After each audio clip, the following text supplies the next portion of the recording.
maligayang pagdating sa Revenge Tears.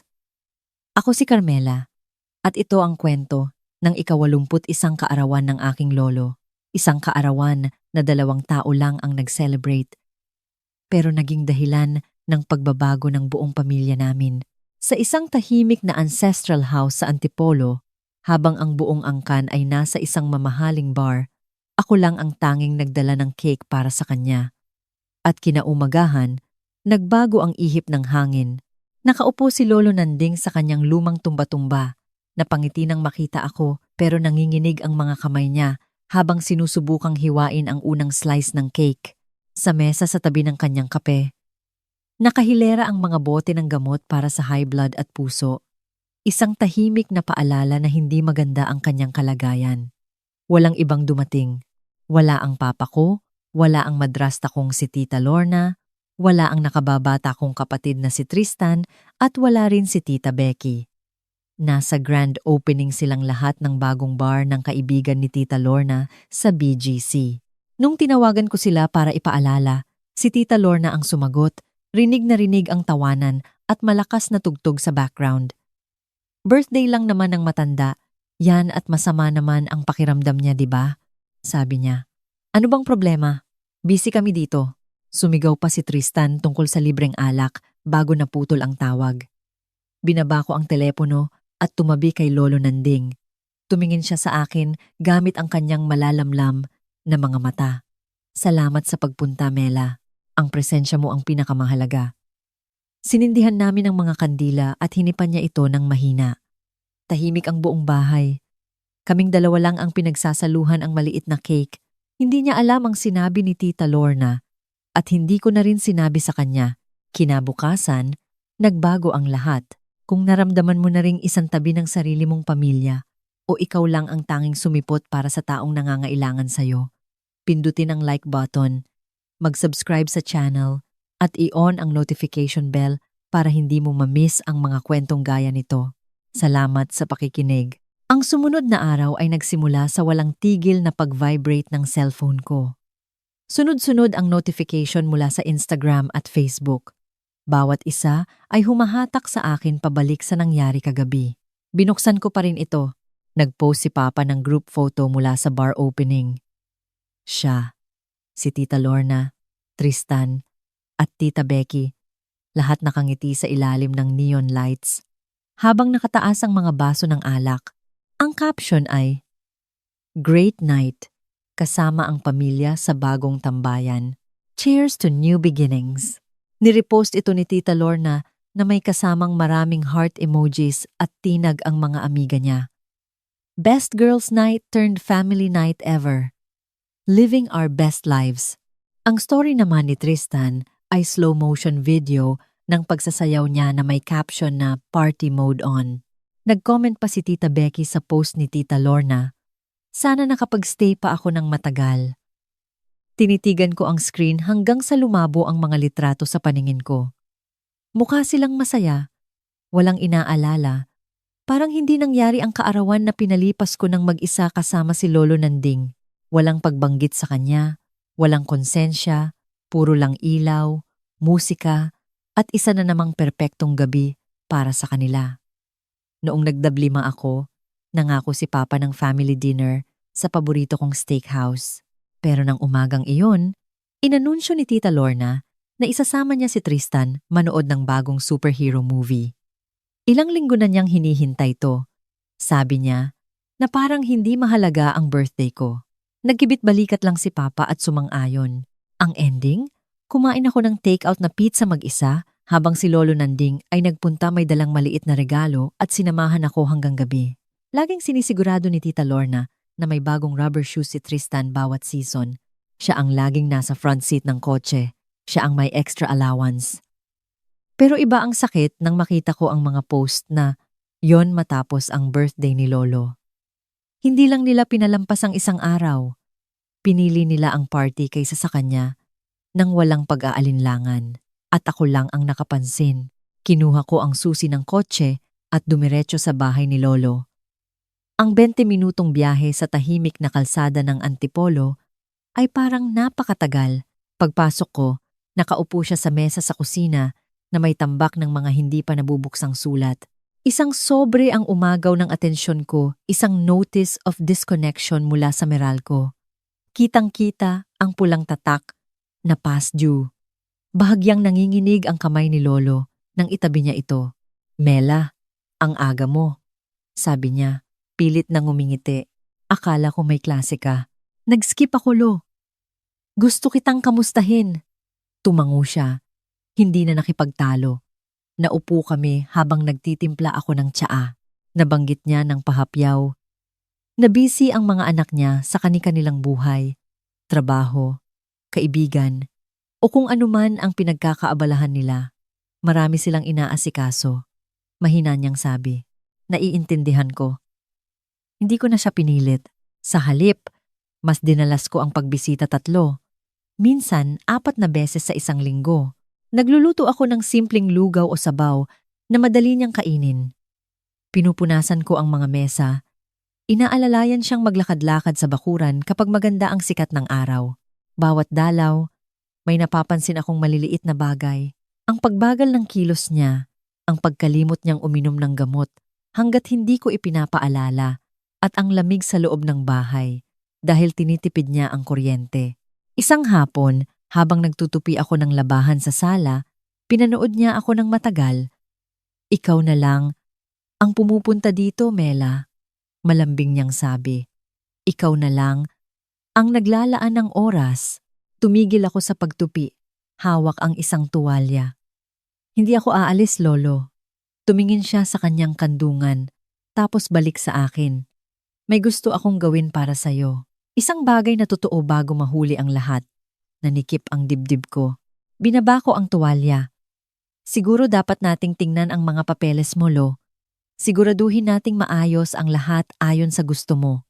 Nag-isip siya saglit, saka tumango. Oo, gawin natin yan. Kinuha ko ang phone ko at hinanap si Attorney Miguel Hizon, ang abogadong ginamit ni Lolo noon para sa kanyang testamento. Tumawag ako at nag-set ng appointment para sa susunod na linggo. Nakatingin sa akin si Lolo buong oras, may maliit at mapagpasalamat ng ngiti sa kanyang mukha. Sa unang pagkakataon matapos ang mahabang panahon, pakiramdam ko ay may ginagawa akong mahalaga, hindi lang basta pagbisita, kundi pagprotekta sa natitirang pundasyon ng kaisa-isang pamilyang tunay na nakakita sa halaga ko.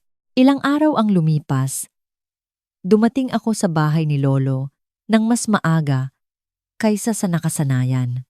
Habang nagpapahinga siya sa kanyang tumba-tumba, dahan-dahan kong binuksan ang lumang aparador sa pasilyo kung saan niya itinatago ang mahahalagang papeles.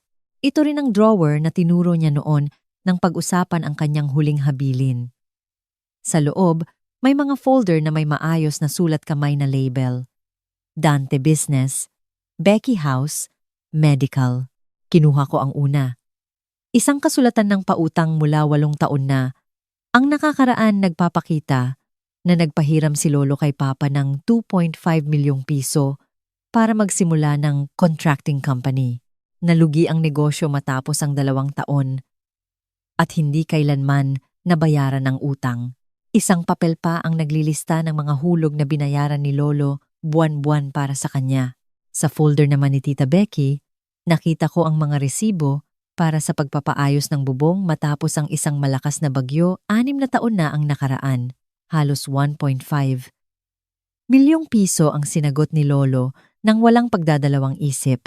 May mga copay pa sa ospital, pagpapagawa ng kotse, at down payment sa unang bahay ni Tita Becky. Lahat pirmado sa maingat na sulat kamay ni Lolo.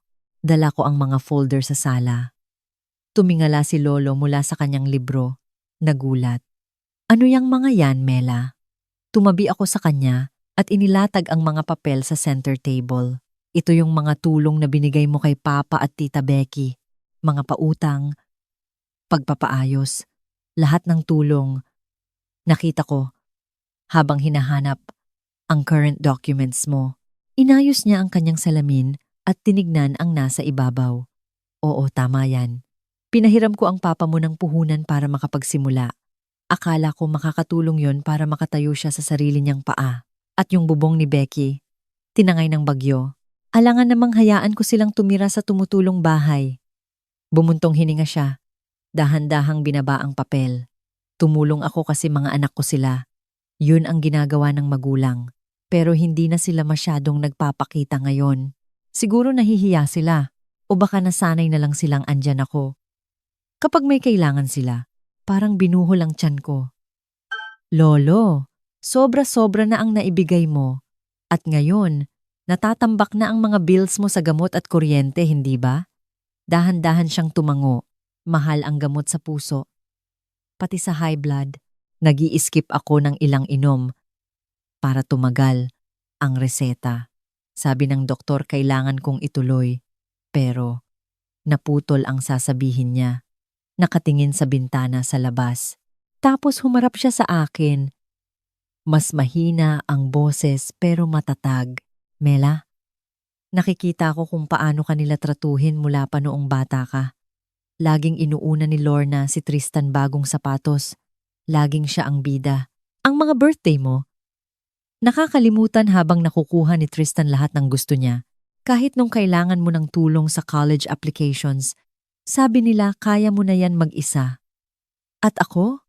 Tumatawag lang sila kapag kailangan ng pera o pabor. Hindi nila tinatanong kung kumusta ako. Hindi sila pumupunta kung walang kapalit. Bumilis ang pagsasalita niya. Parang matagal na niyang kinikimkim. Nakikita ko lahat. Kahit hindi ako nagsasalita. Ikaw ang nandito. Ikaw ang nagdadala ng pagkain. Ang nakikinig, ang hindi nagrereklamo kapag nakakalimot ako. Kuha sila ng kuha. At ngayon, iniiwan nila tayong dalawa sa ere. Hindi ko hahayaang magpatuloy to. Napalunok ako. Lolo! Tinaas niya ang kamay niya. Hindi! Nakapagdesisyon na ako. Gusto kong siguraduhin na ang kung anong natitira sa akin ay mapupunta sa taong karapat-dapat, sa taong nandito nung walang iba. Ikaw yon, Mela.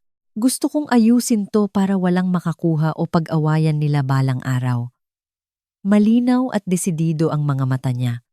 Kailangan nating kausapin ang abogado. Gawin nating opisyal, protektado, para sa'yo at sa'yo lang. Tumango ako. Nagulat sa tatag ng boses niya. Gagawin natin yan. Tatawagan ko si Attorney Hizon. Agad sumang-ayon si Lolo. Oo, tawagan mo siya. Tapusin na natin to bago pa nila malaman kung ano ang nawala sa kanila. Tahimik na lumipas ang hapon. Tinulungan ko siyang ayusin ang mga folder at naglista ng mga kailangan. Pag-alis ko, nakatayo siya sa pinto. Nang mas matagal, pinapanood akong umalis. Mabilis na dumating ang sumunod na linggo. Sinundo ko si Lolo at nagpunta kami sa opisina ni Attorney Hizon sa Makati. Formal ang gusali dark wood, leather chairs, at mga estante ng libro ng batas. Mainit kaming sinalubong ni Attorney Miguel. Kilala na niya si Lolo mula pa noong nagsisimula pa lang ito sa pag-aayos ng mga ari-arian. Naupo kami sa conference room. Inilatag ni Attorney ang kasalukuyang testamento at nakinig habang ipinapaliwanag ni Lolo ang mga pagbabagong gusto niya. Nakinig ng mabuti si Attorney Miguel Hizon. Tahimik ang kwarto maliban sa garalgal ng kanyang ballpen sa papel. Gusto ko ng irrevocable trust, sabi ni Lolo. Ang bahay sa Antipolo, ang rest house sa Batangas, at ang savings na nasa 10 milyong piso. Lahat yan kay Mela. Protektado para walang ibang makagalaw. Tumigil sa pagsusulat si Attorney. Ang bahay ay nasa 20 milyon ang halaga. Ang rest house nasa 8 milyon. Savings, liquid, sole beneficiary si Carmela. Walang parte para kay Dante o Becky? Oo. Sagot ni Lolo. Walang kondisyon. Kay Mela lang. Sumandal si Attorney.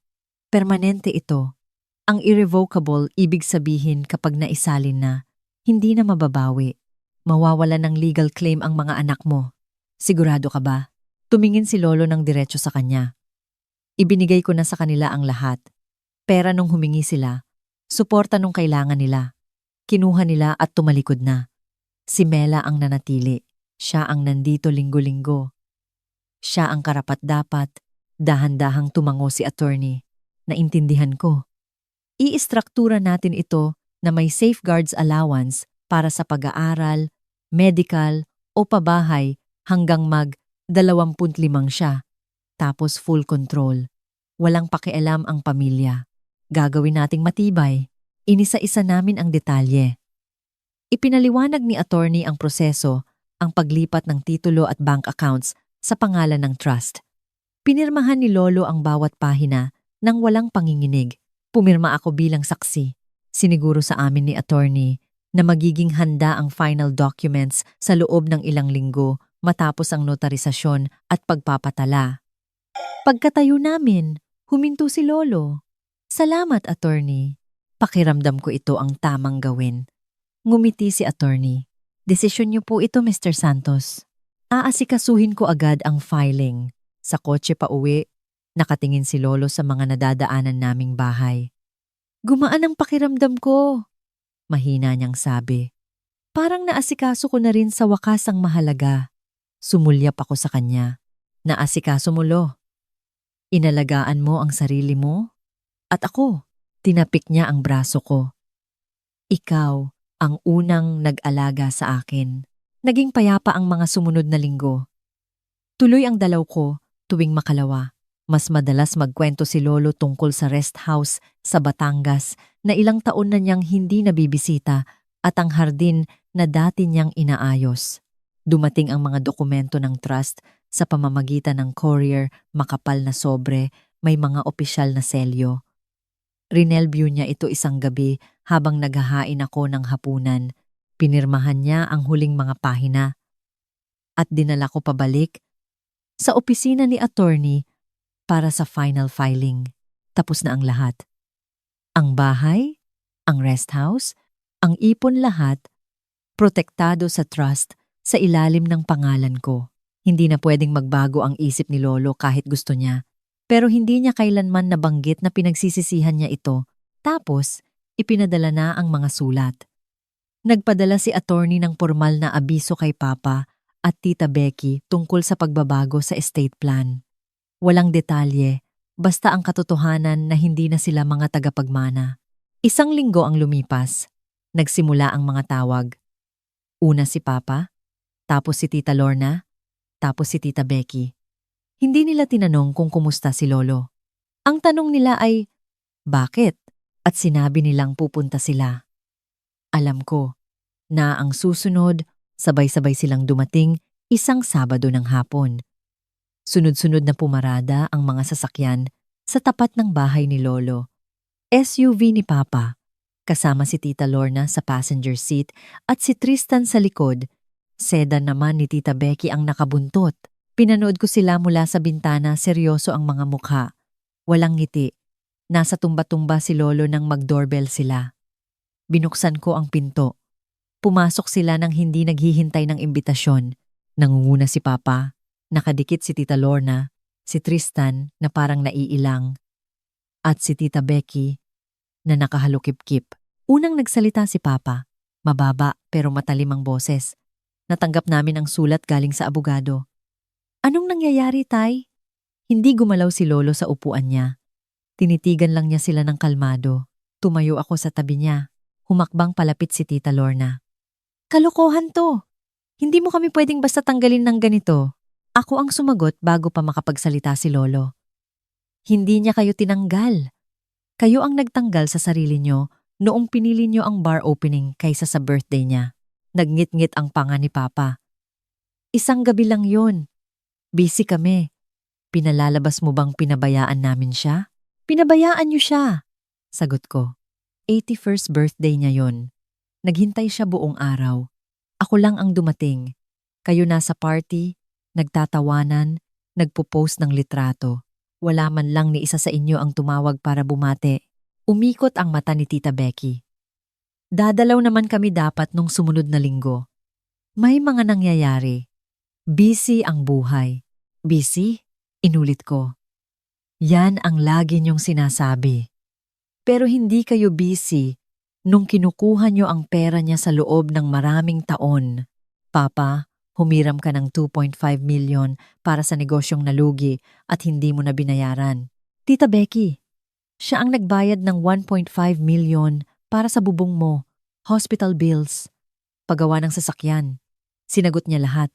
At ngayon, hindi niyo man lang siya mabisita nung nanghihina na siya, nung kailangan niya ng tulong sa gamot, sa pagkilos. Nagpakita lang kayo nung nakatanggap kayo ng sulat na nagsasabing wala na kayong mana. Gumilid si Tristan, nakatingin sa sahig. Ate, pinalalaki mo lang to eh. Okay naman si Lolo. Pamilya tayo. Maaayos natin to. Sumingit si Tita Lorna, tumaas ang boses. Hindi niyo pwedeng asahan na sa kanya lang iikot ang mundo namin. May trabaho kami, may buhay, responsibilidad. Hindi pwedeng itigil namin ang lahat tuwing may birthday siya o nalulungkot siya. Tumango si Papa. Tama. May sarili kaming buhay. Hindi kami pwedeng laging nandito. Dagdag pa ni Tita Becky. Nung malakas pa siya, mas madalas kami. Ngayong mahina na siya. Mas mahirap, pero hindi nagbabago yon. Hindi niya kami pwedeng parusahan dahil tumatanda na kami. Sa wakas, nagsalita si Lolo. Mahina, pero malinaw. Hindi ako nagpaparusa. Malinaw lang ang paningin ko ngayon. Kinuha niyo ang binigay ko at nagpatuloy kayo sa buhay niyo. Si Mela ang nanatili. Siya ang nandito linggo-linggo. Walang dahilan, walang excuse, walang sumagot agad. Napuno ng mabigat na katahimikan ang kwarto. Tiningnan ko sila, isa-isa. Gusto niyong pag-usapan ang pamilya? Ang pamilya, sumisipot. Ang pamilya, hindi puro dahilan. Ang pamilya, hindi kuha ng kuha tapos mawawala kapag hindi na kumbinyente. Binigyan kayo ni Lolo ng second chance, third chance. At ang ganti niyo, iniisnob niyo ang birthday niya para sa alak at tugtog. Hindi pamilya ang tawag doon. Convenience. Hinaplos ni Papa ang mukha niya. Mela, hindi mo naiintindihan kung gaano kahirap sa labas. Sinusubukan naman namin. Sinusubukan, sabi ko. Sinusubukang ano? Alalahanin lang siya kapag may kailangan kayo? O magpanggap na may pakialam kayo? Kapag wala na ang pera. Namula ang mukha ni Tita Lorna. Ginagawa mong issue ang hindi naman issue. Mahal namin siya. Sadyang. Naging hadlang ang buhay. Hindi naging hadlang ang buhay, sabi ko. Pinili niyong maging hadlang ito. At ngayon nandito kayo kasi may nawawala sa inyo. Hindi dahil namimiss niyo siya. Hindi dahil nagsisisi kayo. Nagsalita ulit si Tristan ng mahina. Ate, sobra na yan. Okay si Lolo. Maaayos to. Umiling si Lolo ng dahan-dahan. Wala nang aayusin. Nakapili na ako. Tapos na. Walang humingi ng tawad. Walang nagsabing sorry sila sa birthday. Walang nangakong dadalaw ng mas madalas.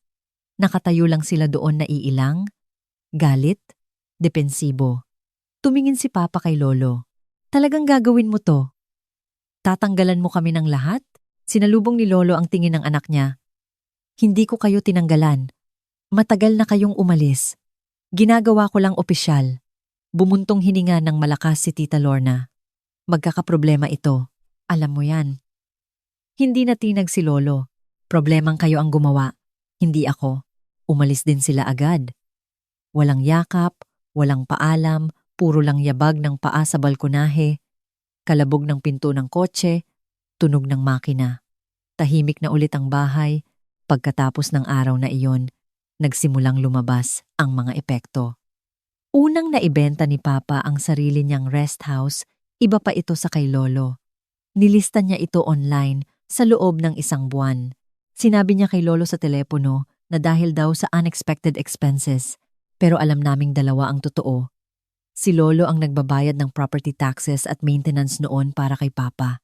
Maliliit na tseke kada quarter para hindi na intindihin ni Papa. Nung nawala ang tulong na yon, naging pabigat ang ari-arian na hindi niya kayang dalhin. Mabilis na naibenta. Nakuha ni Papa ang pera pero hindi niya binanggit na dadalaw siya kay Lolo. Mas malala ang kay Tita Becky. Gipit na siya sa mortgage ng bahay niya. Dati, nagpapadala si Lolo ng extra kapag nade-delay siya. Tinatawag itong konting tulong. Ngayon, wala na ang salbabida. Nagpadala ng notice ang bangko, tapos foreclosure warning. Sinubukan niyang makipag-negotiate. Pero dahil wala na ang inaasahan niyang mana, nawala sa kanya ang bahay. Lumipat siya sa maliit na apartment sa Maynila. Nabalitaan ko sa kapitbahay. Hindi sa kanya. Hindi siya tumawag kay Lolo para magpaliwanag o humingi ng tawad. Nag-text si Tristan minsan. Ilang linggo matapos ang komprontasyon. Hey ate, dadalaw ako kay Lolo next weekend. Promise. Hindi siya dumating. Hindi nung weekend na yon. Hindi sa susunod. At hindi kailanman. Ang social media niya ay puno pa rin ng parties at bagong sapatos. Walang laman ang pangako. Gaya ng iba, tuwing umaga, nandoon ako para kay Lolo Nanding. Dumarating ako ng maaga, nagtitimpla ng kapeng. Gusto niya barako, walang asukal. At inaabot ang gamot niya kasabay ng isang basong tubig. Nagluluto ako ng almusal, oatmeal na may prutas, o kaya'y scrambled eggs kapag ganadong kumain. Pinag-uusapan namin ang mga simpleng bagay, ang mga ibon sa bakuran, ang pagkatuyo ng hamog sa bubong, mga lumang kwento sa trabaho niya. Hindi siya masyadong nagrereklamo. Parang nagpapasalamat lang siya. Mas naging mainit ang bahay dahil sa routine. Nililinisan ko ang mga mesa, tinutupi ang damit niya. Inaalalayan siya sa balkonahe kapag maaraw. Mas lalo siyang umaasa sa akin bawat linggo. Pero mas malinaw ang mga mata niya, hindi nag-aalala. Sinabi niya sa akin minsan, habang nagtsaa kami, hindi ko napakiramdam na nag-iisa ako. Mas mahalaga yon kaysa sa kahit anong pera. Ngumiti ako, kahit naninikip ang lalamunan ko. Hindi ka nag-iisa, Lo. Hanggat nandito ako, tumango siya. Alam ko, at sapat na yon. Tuloy-tuloy ang paghina ng kalusugan niya. Dumalas ang pagpunta sa doktor. Tumaas ang dose ng gamot sa puso. May mga araw na mas matagal siya sa kama. Inaayos ko ang mga unan, binabasahan siya ng dyaryo kapag pagod ang mata niya, hinahawakan ang kamay niya sa tahimik na hapon. Hindi siya nagtanong tungkol sa iba. Hindi niya binanggit ang trust o ang mga sulat, nakafocus lang siya sa mga araw na magkasama kami. Ilang buwan ang lumipas. Nagsimulang manghina ng tuluyan si Lolo Nanding. Naging mababaw ang paghinga niya. Sabi ng doktor, panahon na para maghanda. Lumipat ako sa guest room para mabantayan siya sa gabi. Pinanatili naming bukas ang mga kurtina sa umaga para makita niya ang hardin. Mas madalas na siyang tulog. Madalang magsalita. Pero kapag gising siya, tumitingin siya sa akin gamit ang parehong malalamlam na mata noong birthday niya. Isang umaga, hindi na siya nagising. Tahimik ang bahay. Tumatama ang sikat ng araw sa bintana papunta sa bakante niyang tumba-tumba.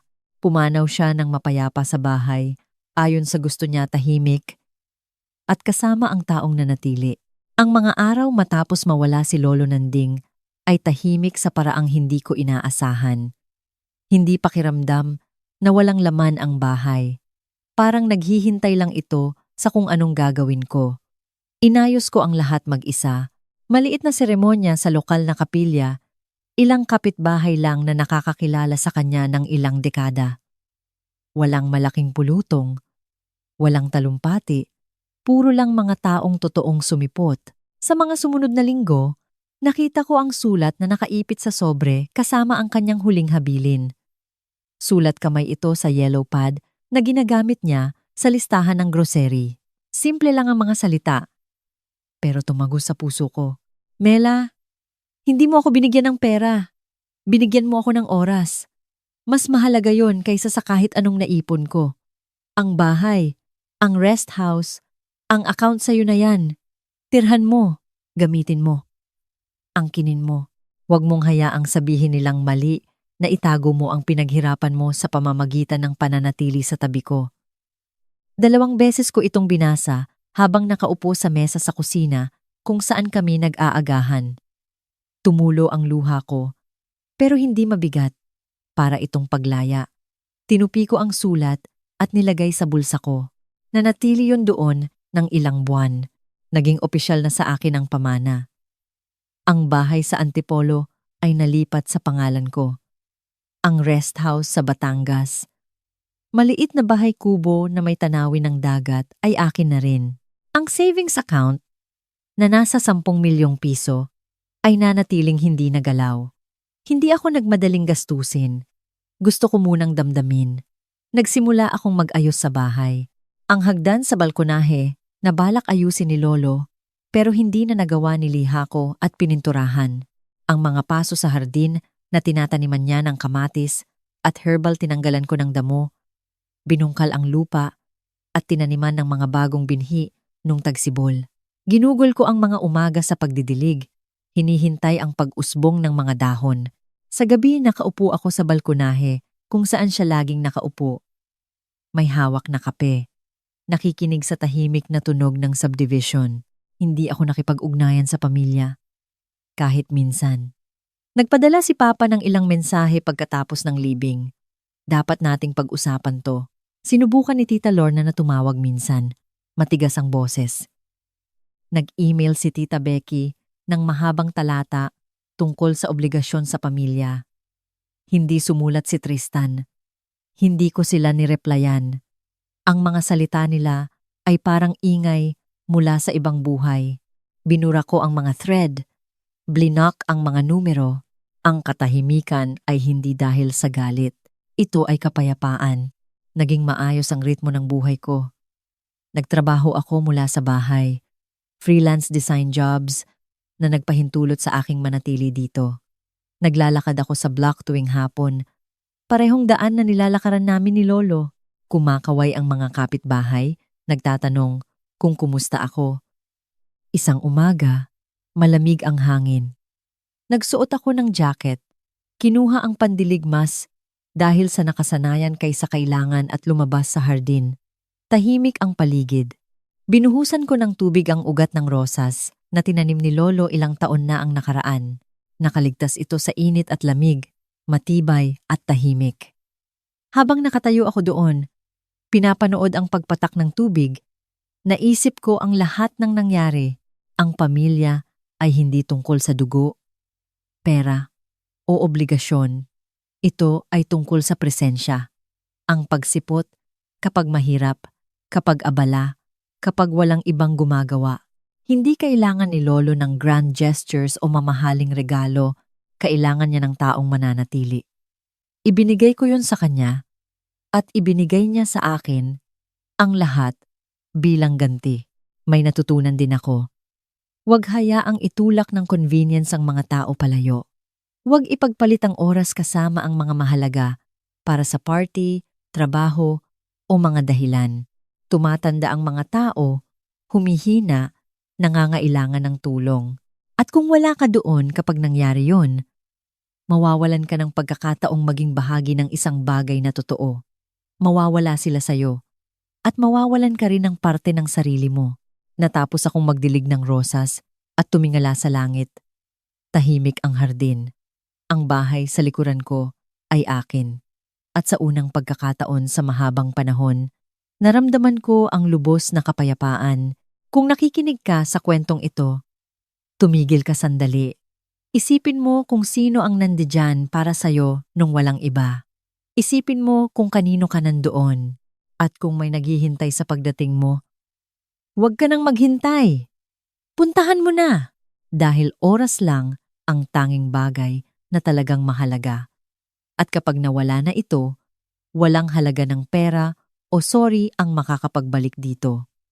Yan ang leksyon na iniwan sa akin ni Lolo Nanding. At yan ang dadalhin ko habang buhay.